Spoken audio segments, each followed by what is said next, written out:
이제 우리 같이 하나님 말씀 받겠습니다. 이 복된 시간 하나님께서 우리에게 주시는 말씀은 창세기 4장입니다. 창세기 4장 6절과 7절 2절 말씀입니다. 우리 공의와 사랑이라는 제목으로 이 시간 우리 같이 하나님 말씀 받겠습니다. 우리 2절 말씀인데요. 창세기 4장 6절 7절 2절 말씀 우리 같이 한 목소리로 합독하도록 하시겠습니다. 여호와께서 가인에게 이르시되 내가 분하여 함은 어찌 됨이며 안색이 변함은 어찌 됨이냐. 내가 선을 행하면 어찌 낯을 들지 못하겠느냐. 선을 행하지 아니하면 죄가 문에 엎드려 있느니라. 죄가 너를 원하나 너는 죄를 다스릴지니라. 아멘. 네, 오늘 말씀은 우리가 좀 익숙한 말씀입니다. 가인과 아벨은 아담의 두 아들입니다. 첫 사람의 두 아들이라고 하는 만큼 이 사람들은 어떻게 보면 최초의 사람들이다라고 말할 수 있을 것입니다. 이들은 에덴 동산에서 쫓겨난 아담과 하와가 에덴 동산 근처에 정착하고 그 이후에 태어난 사람들입니다. 아담과 하와는 에덴 동산에서 쫓겨났음에도 하나님과 관계가 끊어지지 않고 이어가기를 원했습니다. 그래서 자신들의 소산으로 하나님께 제사를 드렸던 것이죠. 이 제사에 대해서 하나님께서 직접적으로 알려주셨다라고는 성경에서 나오진 않지만 이들이 제사를 드리는 태도라든가 그리고 자녀들에게, 이 두 아들들에게 전파되는 그 모습을 통해서 우리가 추측해 볼 수 있는 것은 하나님께서 그래도 아담과 하와가 하나님과 이 밀접한 관계에 있을 수 있도록, 예배를 드릴 수 있도록, 하나님과 만날 수 있도록 이 제사의 방법을 허락해 주셨다라고 우리는 생각해 볼 수가 있습니다. 그것이 바로 하나님의 사랑인 것이지요. 이런 제사 방법이 두 아들들에게도 전해졌고, 그리고 이 두 아들들은 배운 대로 하나님 앞에 자신들의 소산을 가지고 제사를 드렸습니다. 창세기 4장 3절과 4절을 보게 되면 세월이 지난 후에 가인은 땅의 소산으로 제물을 삼아 하나님께 드렸고 아벨은 자기도 양의 첫 새끼와 그 기름으로 드렸더니. 세월이 흐릅니다. 두 아들들이 장성해서 이제 직접 자신들이 하나님 앞에 자신들의 소산을 가지고 예배하게 된다라는 것이죠. 직접 농사짓고 목축한 그것의 소산물, 그 결과물을 가지고 하나님 앞에 드렸다라는 겁니다. 처음 하나님과 관계가 끊어졌던 그 아담, 그러나 하나님 앞에 예배할 수 있었을 때 너무 기뻤을 것입니다. 우리가 추측하는 것 그 이상으로 기뻤을 것입니다. 그런데 이 두 아들은 어떠했을까요? 하나님 앞에서 그 관계가 회복돼서 기뻐하는 그 아버지의 모습을 보면서 우리도 저 기쁨을, 저 은혜를 같이 나눌 수 있겠다라고 생각을 했었을 것입니다. 그리고 하나님과 자신들도 직접 관계를 맺으며 예배 드릴 수 있다라고 하는, 어떻게 보면 당당한 하나님 앞에서 신앙인으로 설 수 있다라고 하는 것 자체가 이 두 사람에게도 감격이었을 것입니다. 제 생각에는 장성하고 결혼하여서 자신의 가정을 꾸릴 때와 비슷한 기쁨이지 않을까 생각합니다. 그만큼 자신들이 뭔가 독립되었고 내가 이제 우리 부모님으로 떠나서 내가 나만의 모습을 꾸려갈 수 있다라고 하는 그 기쁨을 누릴 때, 그 모습이 바로 이 가인과 아벨에게 있었을 것이다 라고 생각해 봅니다. 그리고 제사를 준비하는 그 기간 내내 그 마음으로 하나님 앞에 우리가 예배할 수 있습니다라고 하는 그 감격이 넘쳤을 것입니다. 그런데 이러한 기쁨이 오래가지 못했습니다. 4절과 5절 다시 한번 더 보게 되면 여호와께서 아벨과 그의 제물은 받으셨으나 가인과 그의 제물은 받지 아니하신지라. 하나님 앞에 정성스레 드렸던 이 제사 가운데, 이 예배 가운데 하나님께서는 아벨과 아벨의 제물은 받으셨습니다. 그렇지만 가인과 가인의 제물은 받지 않으셨습니다. 가인의 예배를 거절하셨던 것입니다. 성경은 아벨과 아벨의 제물, 그리고 가인과 가인의 제물이라고 강조하고 있습니다. 이것은 제물에 대한 문제보다 제물을 드리는 사람에 대한 문제가 더 크다라고 하는 것을 우리에게 보여주고 있습니다. 그것을 강조하고 있는 것이죠. 가인은 하나님께 온전하게 예배하지 못했습니다. 아벨만큼 하나님 앞에서 예배하지 못했습니다. 가인과 아벨은 하나님께 제사를 드리는 방법을 알려준 아담처럼 하나님 앞에 진실된 마음, 진정한 기쁨이 넘쳤어야 되는데 어떻게 보면 가식적이고 형식적인 예배로 드렸을지도 모른다라는 것이죠. 하나님 앞에 겸손함으로 내가 부족하지만 죄인이지만 하나님께서 허락하신 방법으로 하나님과 만날 수 있습니다라고 하는 그 진정한 기쁨에 대해서 가인은 누리지 못했던 것이죠.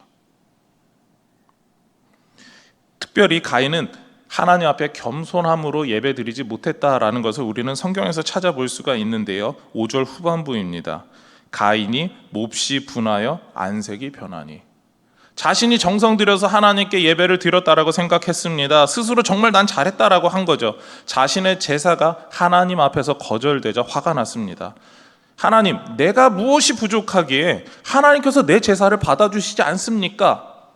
이것이 가인의 마음이었을 것입니다. 왜냐하면 가인 자신은 1년 내내 씨를 뿌리고 정성스럽게 가꾸고 벌레도 잡아주고 하면서 그 모든 재물을, 그 소산을 준비했을 것입니다.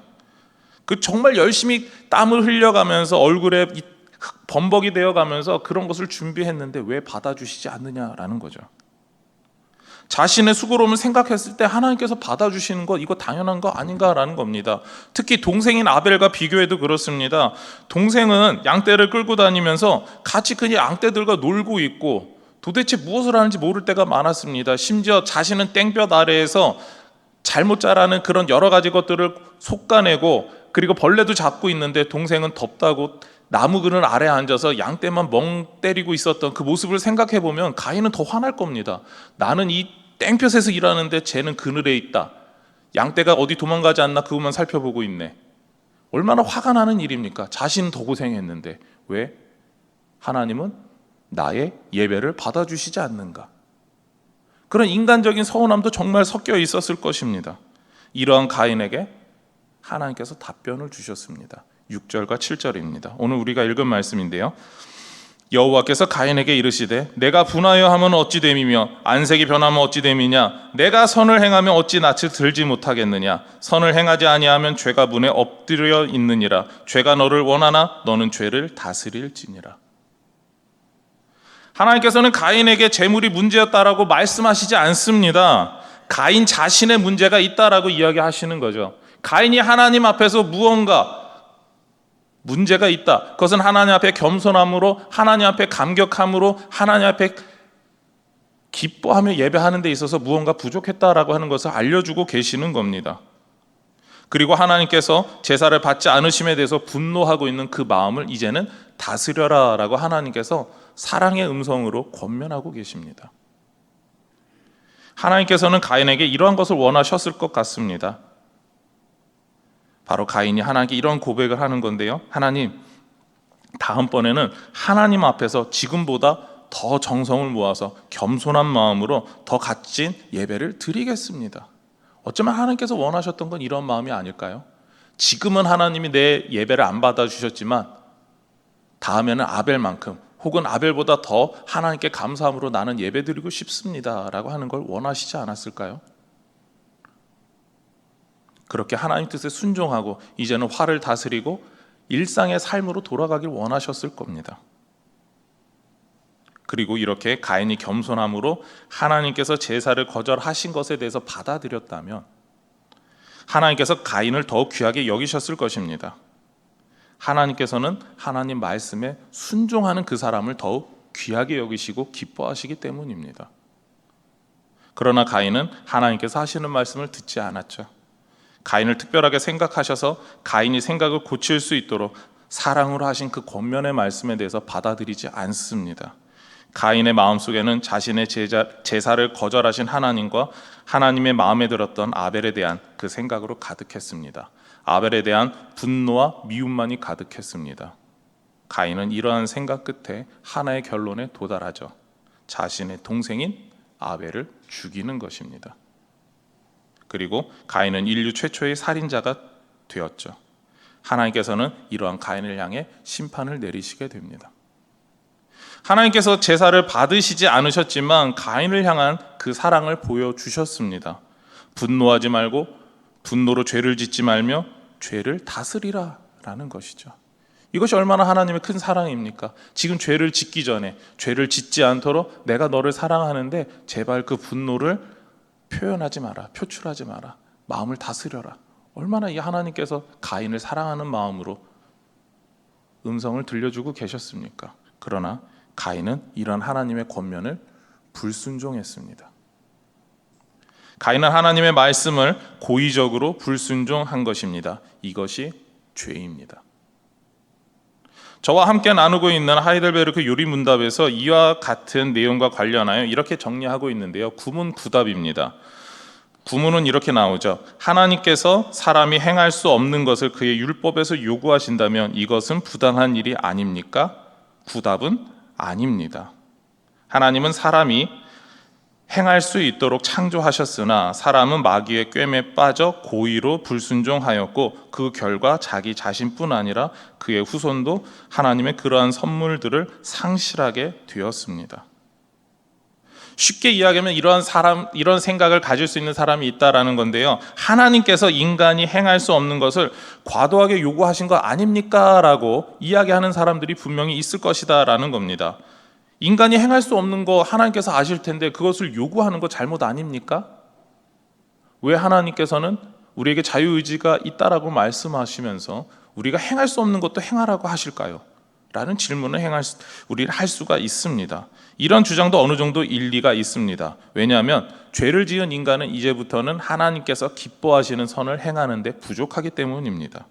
그러나 오늘 우리가 본 가인의 이야기에서 하나님께서 가인이 죄를 짓기 전까지 아무런 조치도 않고 가만히 계셨을까요?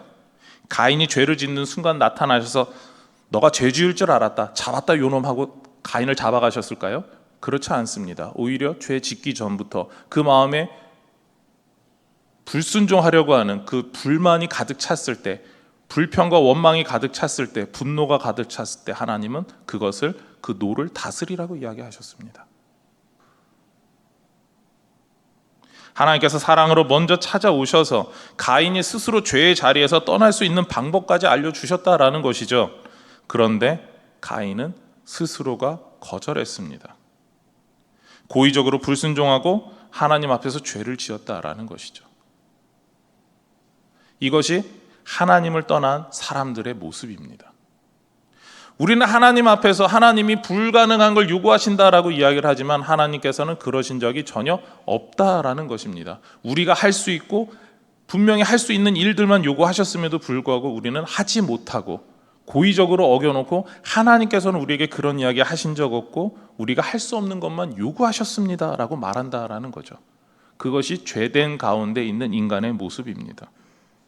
사람에게 양심이라는 게 있습니다.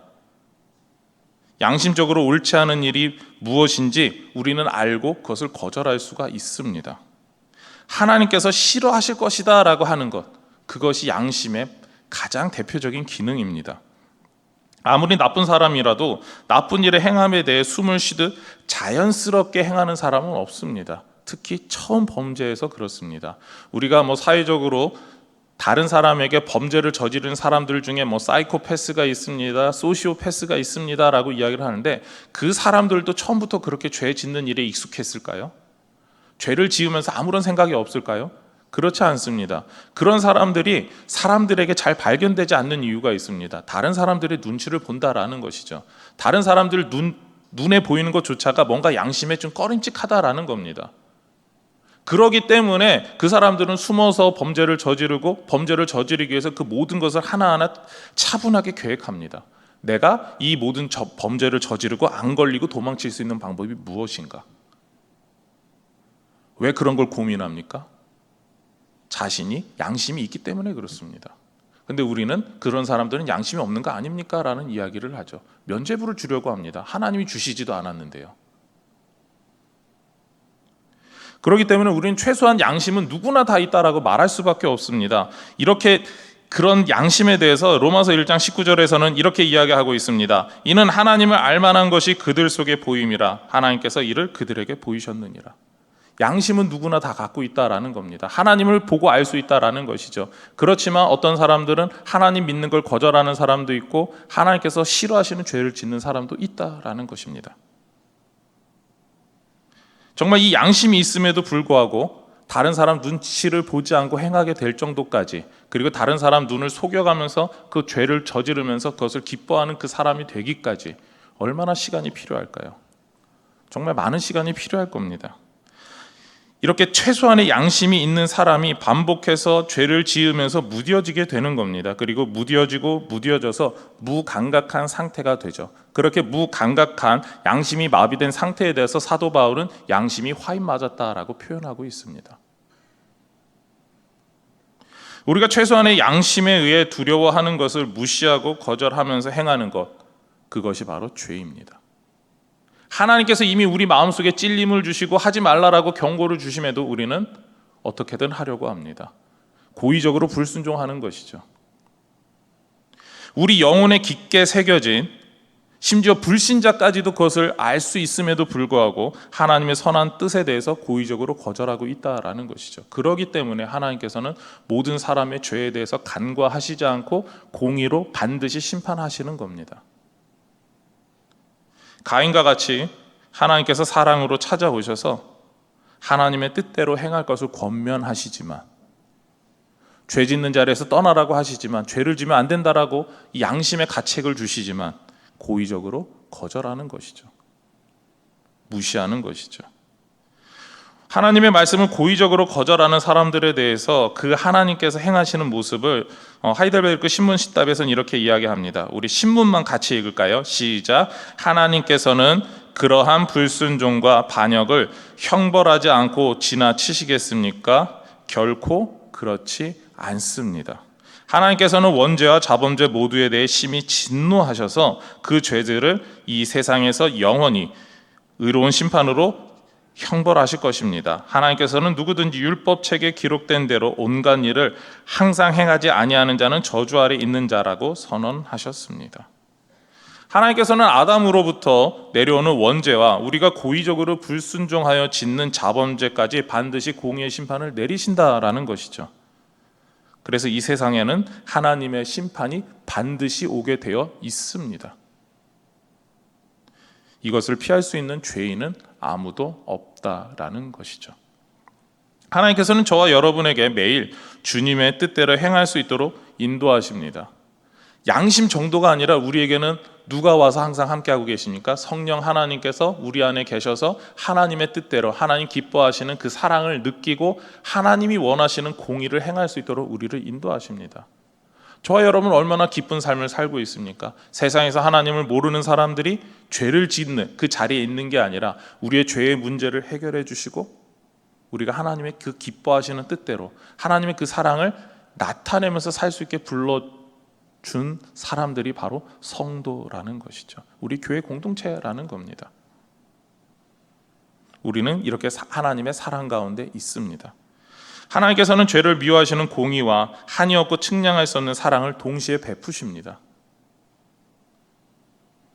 많은 사람이 공의와 하나님에 대해서 어려워합니다. 그러한 사람은 하이델베르크 11문과 같이 질문하게 되는데요.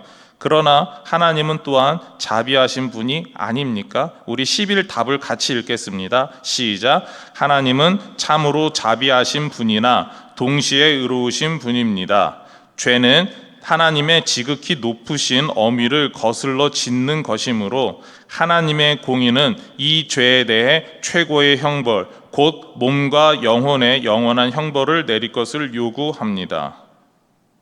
공의의 심판과 자비에 대해 동시에 말하는 것, 그것이 성경적으로 옳고 맞다라는 이야기를 하고 있는 것이죠. 우리가 하나님에 대해서 이야기를 할 때 연말이 다가오고 성탄절이 다가오면서 하는 이야기가 우리를 사랑하셔서 예수님이 이 땅에 오셨습니다. 예, 맞습니다. 그런데 왜 예수님이 이 땅에 육신이 되셨습니까? 우리 죄를 예수님이 대신 십자가에서 짊어지시고 죽지 않으시면 우리가 지옥에 가니까 그렇다라는 거죠. 공의 때문에 그렇다라는 겁니다. 근데 우리는 그것을 종종 우리조차도 잊어버릴 때가 있습니다. 물론 우리는 그 공의에 하나님의 그 심판을 받지는 않지만 그러나 여전히 우리는 그 공의가 살아있음을 기억하고 있어야 합니다. 하나님의 공의 앞에 우리의 죄가 낱낱이 드러난다면 여러분은 어떻게 하시겠습니까? 저도 저의 뭔가 마음속으로 지었던 죄라든가 여러 가지 것들이 다른 사람들 앞에서 드러나는 거 정말 싫습니다. 아마 여러분들도 마찬가지일 겁니다. 꽁꽁 숨겨놓고 아무도 못 찾으면 좋겠습니다. 때때로는 그냥 하나님 앞에서 내가 기도할 때만 그때만 생각나게 해주시면 안 될까요? 라고 어떤 때는 기도할 때도 있습니다. 근데 다른 사람들 앞에서 그 죄를 꺼내야 된다면 여러분은 어떻게 하시겠습니까? 젊은 날에 했었던 실수들, 젊은 치기로 벌였던 일들, 혹은 내가 누군가를 하나님 사랑으로 사랑한다고 입술로는 하지만 속으로 미워했던 것들, 그런 것을 하나님이 밝히길 원하신다면 여러분은 어떻게 하시겠습니까? 그 공의와 사랑이 동시에 계신 하나님께서는 우리에게 그것을 바라보고 계십니다. 하나님께서 그것을 끄집어내지 않았으니까. 아니요, 그게 아니라 이제는 우리 스스로가 하나님 앞에서 우리의 죄가 있다면 고백하고, 가인처럼 하나님 앞에 우리 제사가, 우리 예배가 거절되었습니다라고 하는 게 아니라 하나님께서 우리의 예배를 기뻐 받아주십니다라고 할 수 있을 만큼 우리의 솔직한 마음을 하나님 앞에 드리기를 원합니다. 우리가 그렇게 하나님 앞에 드러내길 싫어하는 죄가 있다 하더라도 하나님께서 우리에게 원하시는 것이 있습니다. 하나님께서는 지금 있는 모습 그대로 우리가 하나님 앞에 서기를 원하신다라는 것이죠. 말씀을 마치고자 합니다. 가인과 아벨의 제사를 받으신 하나님께서는 자신의 제사를 받아주시지 않았다라고 실망하고 분노한 가인을 찾아가셨습니다. 그리고 가인에게 제사를 받아주시지 않음에 대한 분노에 대한 공의의 심판보다는 사랑의 권면을 먼저 행하셨습니다. 너가 그 분노를 다스려라. 죄를 짓지 말아라. 사랑하는 가인이 하나님의 뜻을 알고 그 모습을 돌이키길 원하셨던 것이죠. 이런 하나님께서 우리를 사랑하셔서 예수님을 보내주셨습니다. 심판받기를 원하시는 것이 아니라 하나님의 사랑을 경험하고 감격하고 하나님 앞에 고의적으로 불순종하는 죄를 짓는 것이 아니라 순종하면서 하나님께 영광 돌려드리길 원한다라는 것이죠. 그것이 하나님의 사랑입니다. 하나님께서 미워하시는 죄로 인하여 공의의 심판을 하셔야 했음에도 우리를 사랑하시기에 하나님께서 우리의 죄에 대한 용서를 구하고 하나님 앞에 회개하며 나오기를 원하신다라는 겁니다. 이러한 하나님의 사랑을 깨닫는 저와 여러분이 되기를 소망합니다. 지금 저와 여러분이 받은 사랑은 엄청나게 큰 것입니다. 공의의 심판을 하셔야 하는 하나님께서 심판을 뒤로 미루면서까지 우리를 사랑하신다라고 먼저 말씀하시는 것이기 때문입니다. 이러한 하나님의 사랑을 날마다 깨닫고 경험하고 증거하는 저와 여러분의 삶이 되기를 소망하며 축원합니다. 기도하시겠습니다. 하나님 감사합니다.